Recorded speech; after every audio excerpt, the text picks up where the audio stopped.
What's up, everybody? It's Luke James, not the singer. If you're looking to get your music reviewed, you can hit up this email that's right here. But today I'm going to hit you up with my thoughts and opinions on this new album from Giggs called Big Bad. Now, Giggs is a rapper who's coming out of Peckham, London. He's been a staple on the scene for quite a while now and has built up quite a big fan base over across the pond, but he's also built quite a fan base over here in North America. I think a lot of people really got familiar with him when he worked with Drake, although he did get some mixed results from that because of his unique vocal style. Myself, I like the way that he raps. I understand how some people think it's kind of flat and monotone. That's a fair description, but I just think he has a unique style and he really knows how to pick beats that match with that. Sonically, I think he's made some pretty dope projects, including his last two. Wamp to Them, the mixtape, had plenty of bangers on it. His album Landlord, that had plenty of bangers on it as well. So Giggs isn't really an artist you go to for crazy content. He will give you that street narrative once in a while and, you know, a little bit of introspective stuff, but nothing too heavy. Mostly you're just going to Giggs for those bangers and nasty tracks, and I think that's where he shines on this project. Right out of the gate with the first three songs, we're getting these beats that sound like something out of Nightmare on Elm Street, including the single 187. These tracks hit really hard, you're getting deep bass. As I mentioned, he knows how to pick beats that match with his style, because even his voice has a bit of a haunting feel to it. That's what he delivers the best on this project, and throughout his career. When I look at my favorite songs from Giggs, that's what he's doing, although I would appreciate if he got a bit deeper with content, because honestly, there's not a whole lot to break down here, so I don't even have a bunch of lyrics or anything like that. Most of this is just that street narrative. You're gonna hear plenty of gun talk, tough talk, speaking on his past, shit that he's done and been through, but he doesn't really flesh it out or go deep. Like, he's not a complex lyricist. His flows aren't insane either. He's very straightforward, but I think it's his voice and unique sound that does much of the work. Just a matter of whether you like that sound or not, man. That's the type of artist that he is. Now, you're not just gonna get horrific beats on here. There are some different sounds. I really like Show Me Respect, where you get the soul sampled beat. You get an orchestral joint from Swizz Beatz called Terminator, that's pretty dope. And then with the song Shade, you get this beat that sounds like something from out of The Legend of Zelda. Just has this mystical sort of RPG Super Nintendo feel to it. So I love the production on here. I think the production actually does a lot of the work.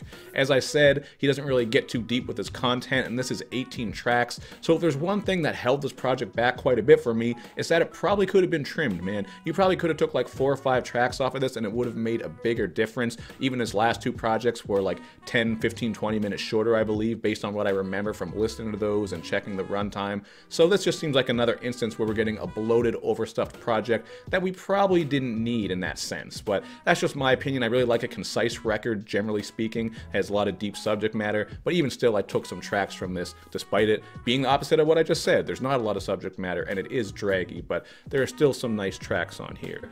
But one thing he does on here that really ruins some of these tracks is terrible singing. The song Spun It, this would have been great if not for that awful singing he does on the hook that completely ruins the song to the fact that I can't listen to it. On the song Who, we are getting some steel drum production that's pretty cool, but again, he's doing this awful singing. I don't know why he decided to bring this all over this project. You're going to hear it on a couple other tracks as well, but that was another thing that was really bad on this project. So if he could have cut the singing back, cut the track list back, I would have liked this a lot more. So, you know, those are a couple of my complaints there. However, there are some features on here that are well placed. We got to shout out Labyrinth's soulful crooning on Don't Go Hungry. I think this was a great track. You got Wretch snapping like a rabid dog on Guap Expenses. That was probably one of the best verses on the whole project. I just love the energy that he brings.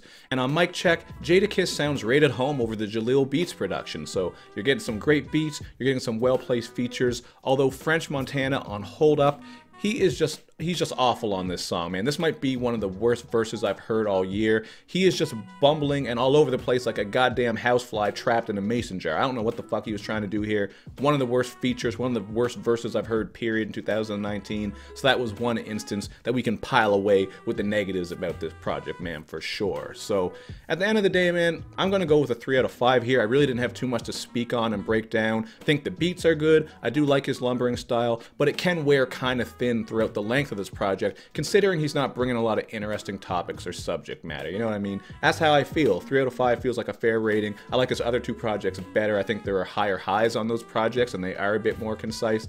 But hey, if you fuck with Giggs, I don't think you're really going to be disappointed. You're going to definitely get some bangers from this. I'm going to have 4 or 5 tracks from this probably in rotation, especially in my car when I want something nasty and evil sounding. So it is what it is, man. You guys check it out for yourself and let me know in the comment section what you think. Make sure you do all that good YouTube and social media stuff where you show me love and you show me lots of it. Thank you for watching, everybody. I We'll see you next time.